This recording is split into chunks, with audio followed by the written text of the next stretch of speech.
Before you begin, remove the base enclosure, battery, and hard disk drive assembly. Removal.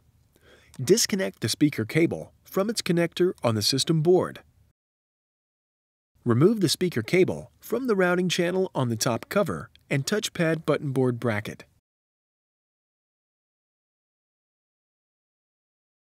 Remove the four 6mm P1 Phillips head screws that secure the speakers to the top cover.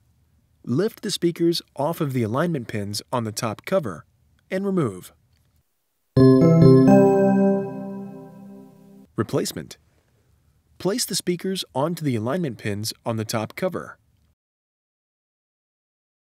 Replace the four 6mm P1 Phillips head screws that secure the speakers to the top cover. Connect the speaker cable into its connector on the system board.